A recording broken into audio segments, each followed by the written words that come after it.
안녕하세요. 오늘은 2월 17일 목요일입니다. 오늘은 요한복음 13장 31절에서부터 38절까지를 본문으로 큐티 가이드를 시작하겠습니다. 먼저 오늘 이 본문을 통해 제가 묵상한 예수님은 영광을 받으신 분입니다. 31절 말씀을 읽겠습니다. 그가 나간 후에 예수께서 이르시되 지금 인자가 영광을 받았고 하나님도 인자로 말미암아 영광을 받으셨도다. 자, 여기서 그는 가룟 유다입니다. 자, 이 가룟 유다가 나간 후에 예수님은 당신이 영광을 받으셨다고 말씀하셨습니다. 자, 이것과 그것이 무슨 상관이 있느냐? 가룟 유다의 행동 계시로요. 이제 예수님은 곧 십자가에 못 박혀 죽게 되셨습니다. 자, 이건요. 곧 모든 인간을 구원하시려는 하나님의 뜻이 이루어지는 것을 의미합니다. 아무도 열 수 없는 구원의 길, 그걸 예수님이 여시는 겁니다. 자, 이렇게 구원이 이루어지고 그래서 구원의 하나님은 영광을 받으셨습니다. 자, 그럼요. 이것이 또한 예수님께도 영광이 되는 이유가 뭘까요? 십자가는 엄청난 고통이 따르는 일인데도 말이죠. 자, 여기서 한 가지 잊지 말아야 할 사실이 있습니다. 그건 하나님의 뜻은 십자가에서 끝나지 않는다라는 사실입니다. 십자가의 죽음 이후에는 부활이 있습니다. 하나님은요, 예수님을 다시 살리셨습니다. 이를 통해서 예수님은 인류의 구원자 그리스도로 확증되셨습니다. 그렇게요, 구주 예수님도 영광을 받으셨습니다. 자, 한편요, 여기서 제가 주목하는 것은 가룟 유다의 행동입니다. 그는 분명 나쁜 일을 했습니다. 예수님을 배신하고 팔았으니 말이죠. 자, 하지만 하나님은요, 그 나쁜 짓까지도 사용하셔서 하나님과 예수님께 영광이 되는 일을 이루셨습니다. 모든 것에 합력하여 선을 이루시는 하나님의 능력, 그 능력은요, 정말 인간의 상상을 초월합니다. 하물며 오늘 제가 하는 좋은 일 역시도 하나님은 그것을 사용하셔서 얼마든지 하나님과 예수님께 영광이 되는 일을 이루실 수 있습니다. 따라서요, 저는 행동 하나하나를 주의할 필요가 있습니다. 자, 그렇다면 계속해서 오늘 이 본문을 통해 제가 발견한 인간의 모습, 어떤 게 있을까요? 오늘은 새 계명을 받은 제자들을 볼 수 있습니다. 예수님은요, 제자들에게 너희는 내가 가는 곳에 올 수 없다 라고 말씀하셨습니다. 이 말씀에는요, 그러니까 나를 따라올 생각하지 마 라는 뜻이 담겨 있습니다. 자, 지금 이 시점에서요, 주님이 보실 때 제자들에게 이것보다 훨씬 더 중요한 일이 있었던 겁니다. 34절 말씀을 읽겠습니다. 새 계명을 너희에게 주노니 서로 사랑하라. 내가 너희를 사랑한 것 같이 너희도 서로 사랑하라. 자, 그건 바로 서로 사랑하는 겁니다. 제자들은요, 이것을 새 계명으로 받았습니다. 계명? 아니, 그건요, 반드시 지켜야 합니다. 더욱이 새로 받았으면 더더욱 신경 써서 지켜야 합니다. 자, 그럼 이 시점에서 서로 사랑하는 것, 그것이 왜 제자들에게 중요한 일이었을까요? 이유는 간단합니다.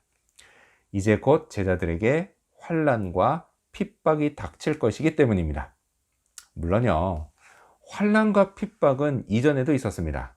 하지만요, 그땐 예수님이 직접 다 상대해 주시고 직접 다 막아주셨습니다. 자, 하지만 이제 곧 십자가에 못 박히시면 더 이상 누구도 제자들을 보호해 주지 않을 것입니다. 아직 성령이 오시지 않았기 때문입니다.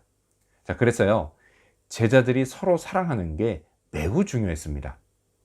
두려움은요, 서로 사랑할 때 극복할 수 있습니다. 힘들어도요, 서로 사랑하면 견딜 수 있습니다. 지금 이 시대도 마찬가지죠.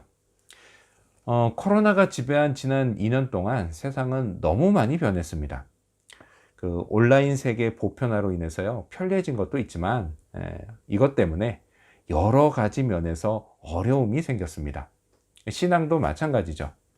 많은 사람들의 신앙이 약해졌고 그리고 이에 따라 교회 공동체도 큰 위기에 직면했습니다. 분명 지금도요, 바로 그때입니다. 나도 우리도 서로 사랑해야 할 때입니다. 자, 그렇다면 끝으로 오늘 이 본문을 통해 나에게 주신 교훈이 뭘까요? 그건 내가 먼저 사랑하자입니다. 35절 말씀을 읽겠습니다. 너희가 서로 사랑하면 이로써 모든 사람이 너희가 내 제자인 줄 알리라.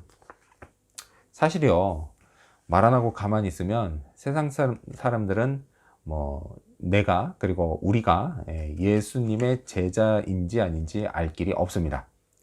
자, 그래서 알려주겠다고요, 사람들에게 저는 예수님의 제자예요 라고 말하면 그렇다고 그 말을 듣고 반겨주거나 좋아해 줄 사람은 별로 없습니다.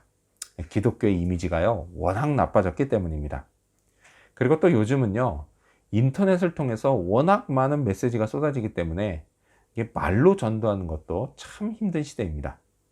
그럼에도 불구하고 여전히 큰 효과를 발휘하는 것이 있습니다. 바로 예수님이 주신 세 계명, 서로 사랑하라를 실천하는 것입니다. 나와 우리가 서로 사랑하면 사람들은요, 그런 우리의 모습을 통해 예수님께 호감을 느끼게 됩니다. 전도는요, 여기서부터 시작됩니다. 자, 그렇다면요, 우리 중 누가 나를 먼저 사랑해 주기를 그냥 마냥 기다리지 말고 내가 먼저 사랑해야겠습니다. 물론요, 말로만 하지 말아야겠습니다. 사랑은요, 결코 쉽지가 않습니다. 말로만은 할 수 없기 때문이죠. 반드시 행동이 따라야 합니다. 헌신도 해야 합니다. 또 때로는요, 희생도 필요합니다. 그래도요, 사랑하면 좋습니다. 좋으니까 주님이 이걸 계명으로까지 만들어서 주신 겁니다. 제가 먼저 사랑해야겠습니다. 이를 위해서요, 누구에게 무엇을 하면 좋을지 잘 살펴봐야겠습니다. 오늘도요, 이렇게 사랑하는 하루가 되기를 소망합니다. 기도하겠습니다. 영광을 받으신 예수님, 십자가의 죽으심과 부활하심을 통해서 영광을 받으신 예수님, 제가 또한 찬양하게 하여 주시옵소서. 그리고 큰 환난과 핍박을 이길 수 있도록 서로 사랑하라는 계명을 주신 우리 예수님 기억하면서 오늘 이 시대에도 우리가 또 내가 사랑하게 해 주시옵소서. 이를 위해서 내가 먼저 사랑하는 자가 되도록 도와주시옵소서. 오늘 하루가 그렇게 사랑하는 하루가 되기를 간절히 바라오며 예수님의 이름으로 기도합니다. 아멘.